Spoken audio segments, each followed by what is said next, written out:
ಈ ರೀತಿ ಒಂದು ಸಲ ಚಿತ್ರಾನ್ನ ಮಾಡಿ ನೋಡಿ, ತುಂಬಾ ಟೇಸ್ಟಾಗಿ ಬರುತ್ತೆ.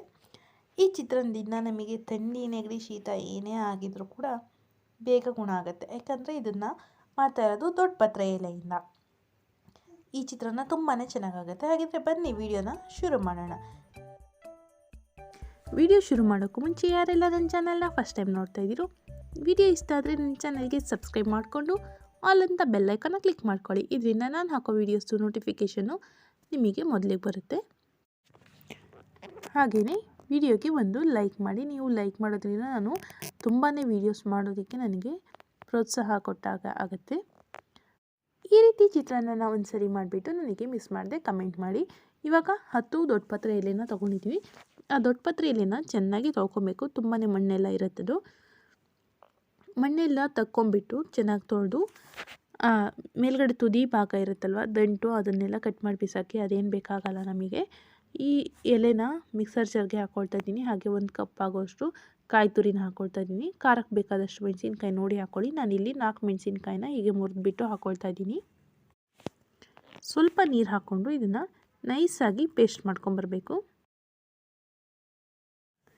ನಾನಿಲ್ಲಿ ಕುಕ್ಕರ್ನಲ್ಲಿ ಮಾಡ್ಕೊಳ್ತಾ ಇದ್ದೀನಿ. ಅದಕ್ಕೋಸ್ಕರ ಕುಕ್ಕರ್ನ ಇಟ್ಕೊಳ್ತಾ ಇದ್ದೀನಿ. ನೀವು ಬೇಕಾದರೆ ಉಳಿದಿರೋ ಅನ್ನದಿಂದ ಬೇಕಾದರೂ ಮಾಡ್ಕೋಬೋದು, ಅಥವಾ ಇವಾಗ ಹೊಸದಾಗಿ ಅನ್ನ ಮಾಡ್ಕೊಂಬಿಟ್ಟು ಅನ್ನ ತಣ್ಣಗೆ ಅದ್ರ ಮೇಲೆ ಬೇಕಾದರೂ ಮಾಡ್ಕೊಬೋದು. ನಾನು ಕುಕ್ಕರ್ನಲ್ಲೇ ಮಾಡ್ಕೊಳ್ತಾ ಇರೋದ್ರಿಂದ ಕುಕ್ಕರ್ಗೆ ಸ್ವಲ್ಪ ಎಣ್ಣೆನ ಹಾಕ್ಕೊಳ್ತಾ ಇದ್ದೀನಿ.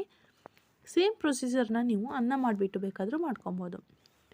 ಎಣ್ಣೆ ಬಿಸಿ ಅದರ ಮೇಲೆ ಇದಕ್ಕೆ ಸ್ವಲ್ಪ ಶೇಂಗಾ ಬೀಜ ಹಾಕಿ ಸ್ವಲ್ಪ ಗೋಡಂಬಿನ ಹಾಕ್ಕೊಳ್ತಾ ಇದ್ದೀನಿ. ಇದನ್ನು ಚೆನ್ನಾಗಿ ಕೆಂಪಗಾಗೋವರೆಗೂ ಫ್ರೈ ಮಾಡ್ಕೊಳ್ಳೋಣ.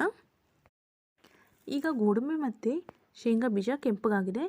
ಇದನ್ನು ನೀವು ಎತ್ತಿಟ್ಕೊಬೋದು, ಇಲ್ಲ ಹೀಗೇ ಸೈಡ್ ಮಾಡಿ ಇಟ್ಕೊಬೋದು. ನಾನು ಸೈಡ್ ಮಾಡಿ ಇಟ್ಕೊಂಡು ಎಣ್ಣೆಗೆ ಸ್ವಲ್ಪ ಸಾಸಿವೆನ ಹಾಕ್ಕೊಳ್ತಾ ಇದ್ದೀನಿ. ಸಾಸಿವೆ ಸಿಡಿದ್ರ ಮೇಲೆ ಇದಕ್ಕೆ ಸ್ವಲ್ಪ ಜೀರಿಗೆನ ಹಾಕ್ಕೊಳ್ತಾ ಇದ್ದೀನಿ. ಜೀರಿಗೆ ಕೂಡ ಸಿಡಿತು. ಜೀರಿಗೆ ಸಿಡಿದ ತಕ್ಷಣ ಇದಕ್ಕೆ 1 ಚಮಚ ಉದ್ದಿನಬೇಳೆನ ಹಾಕ್ಕೊಳ್ತಾ ಇದ್ದೀನಿ. ಇವಾಗ ಇದು ಕೆಂಪಗಾಗೋವರೆಗೂ ಹೀಗೆ ಫ್ರೈ ಮಾಡ್ಕೊಬೇಕು. ಉದ್ದಿನಬೇಳೆ ಕೂಡ ಕೆಂಪಗಾಯಿತು. ಇವಾಗ ಇದಕ್ಕೆ ನಾನು 2 ರಿಂದ 3 ಗರಿ ಆಗೋಷ್ಟು ಕರಿಬೇವಿನ ಸೊಪ್ಪನ್ನು ತೆಗೆದು ಹಾಕ್ಕೊಳ್ತಾ ಇದ್ದೀನಿ ಒಗ್ಗರಣೆಗೆ. ಹಾಗೆಯೇ ನಾವು ಆವಾಗಲೇ ಮಾಡಿಟ್ಟಿರುವಂತಹ ಪೇಸ್ಟ್ ಇದೆಯಲ್ವ, ಆ ಪೇಸ್ಟನ್ನು ಇದಕ್ಕೆ ಹಾಕ್ಕೊಬೇಕು. ಮಿಕ್ಸರ್ ಜಾರ್ನ ತೊಳೆದ್ಬಿಟ್ಟು ಸ್ವಲ್ಪ ನೀರನ್ನು ಇದಕ್ಕೆ ಸೇರಿಸ್ಕೊಳ್ತಾ ಇದ್ದೀನಿ. ಹಸಿ ವಾಸನೆ ಹೋಗೋವರೆಗೂ ಇದನ್ನು ಇವಾಗ ಚೆನ್ನಾಗಿ ಫ್ರೈ ಮಾಡ್ಕೊಬೇಕು. ಅಂದರೆ ಹೀಗೆ ಮಿಕ್ಸ್ ಮಾಡ್ಕೊಬೇಕು. ಆ ಹಸಿ ವಾಸನೆ ಎಲ್ಲ ಹೋಗಬೇಕು. ಇಲ್ಲಾಂದರೆ ಆ ಚಿತ್ರಾನ್ನದಲ್ಲಿ ಹಸಿ ವಾಸನೆ ಹೊಡಿತಾ ಇರುತ್ತೆ. ಯಾಕೆಂದರೆ ನಾವು ಹಸಿಯಾಗಿರುವಂತಹ ಎಲೆಗಳನ್ನೇ ಹಾಕಿರುತ್ತಲ್ವ, ಯಾವುದೇ ರೀತಿ ಫ್ರೈ ಮಾಡಲಿಲ್ಲ ಅಥವಾ ಬಿಸಿ ಮಾಡ್ಕೊಂಡಿಲ್ಲ ಅಲ್ವಾ, ಅದಕ್ಕೋಸ್ಕರ ಇದು ಚೆನ್ನಾಗಿ ಹಸಿ ವಾಸನೆ ಹೋಗೋವರೆಗೂ ಹೀಗೆ ಫ್ರೈ ಮಾಡ್ಕೊಬೇಕು. ಸ್ವಲ್ಪ ಅರಿಶಿನ ಪುಡಿನ ಸೇರಿಸ್ಕೊಳ್ತಾ ಇದ್ದೀನಿ. 1/4 ಟೀ ಸ್ಪೂನ್ ಆಗೋಷ್ಟು ಸೇರಿಸ್ಕೊಂಡಿದ್ದೀನಿ. ಮತ್ತೆ ಒಂದು ಸಲ ಹೀಗೆ ಮಿಕ್ಸ್ ಮಾಡ್ಕೊಳ್ಳೋಣ. ಅರಿಶಿನ ಪುಡಿ ಕೂಡ ಹಸಿ ವಾಸನೆ ಹೋಗಬೇಕು. ಎಲ್ಲದು ಹಸಿ ವಾಸನೆ ಹೋಗೋವರೆಗೂ ಚೆನ್ನಾಗಿ ಫ್ರೈ ಮಾಡ್ಕೊಂಬಿಡೋಣ.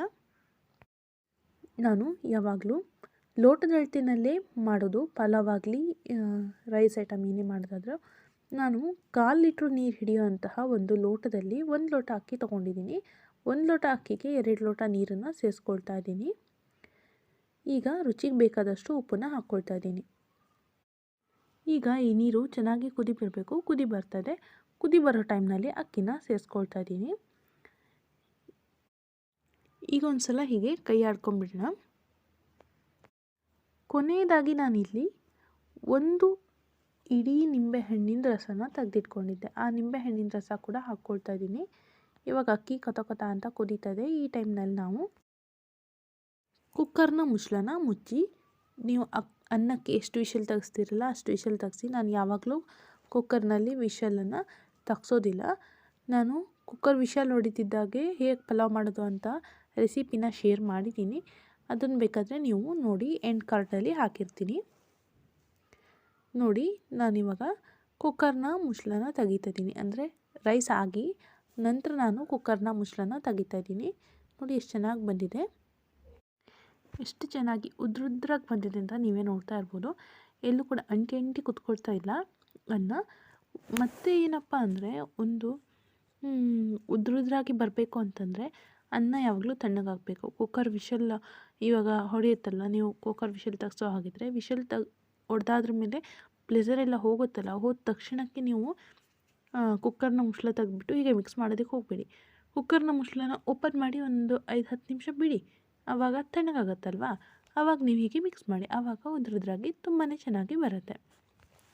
ನೋಡಿದ್ರಲ್ಲ, ಇವತ್ತು ಹಾಕಿರೋ ವಿಡಿಯೋ ನಿಮಗೆ ಖಂಡಿತವಾಗ್ಲೂ ಇಷ್ಟ ಆಗಿರುತ್ತೆ ಅಂತ ನಾನು ಅಂದ್ಕೊಳ್ತೀನಿ. ವಿಡಿಯೋ ಇಷ್ಟ ಆದರೆ ಮಿಸ್ ಮಾಡದೆ ನನ್ನ ಚಾನಲ್ಗೆ ಒಂದು ಲೈಕ್ ಕೊಡ್ತೀರಲ್ವ. ನೀವು ಲೈಕ್ ಕೊಡೋದ್ರಿಂದ ನನಗೆ ತುಂಬಾ ಸಪೋರ್ಟ್ ಆಗುತ್ತೆ. ಅಂದರೆ ತುಂಬ ಜನಕ್ಕೆ ಈ ವಿಡಿಯೋ ಶೇರ್ ಆಗುತ್ತೆ. ಹಾಗೆಯೇ ನನ್ನ ಚಾನಲ್ನ ಇದುವರೆಗೂ ಸಬ್ಸ್ಕ್ರೈಬ್ ಮಾಡದೆ ಹಾಗೆ ವಿಡಿಯೋ ನೋಡ್ತಾಯಿದ್ರು ಇದ್ದರೆ ದಯವಿಟ್ಟು ನನ್ನ ಚಾನಲ್ಗೆ ಸಬ್ಸ್ಕ್ರೈಬ್ ಮಾಡಿಕೊಂಡು ಆಲ್ ಅಂತ ಬೆಲ್ ಐಕನ್ನ ಕ್ಲಿಕ್ ಮಾಡ್ಕೊಂಡು ವಿಡಿಯೋ ನೋಡಿ ಪ್ಲೀಸ್. ಯಾಕೆಂದರೆ ಇದರಿಂದ ನನಗೆ ತುಂಬ ಹೆಲ್ಪ್ ಆಗುತ್ತೆ. Thanks for watching. ಹೀಗೆ ನೋಡ್ತಾ ನನ್ನ ಚಾನಲ್ನ ಸಪೋರ್ಟ್ ಮಾಡ್ತಾಯಿರಿ. ಅಲ್ಲಿವರೆಗೂ love you all. Bye bye.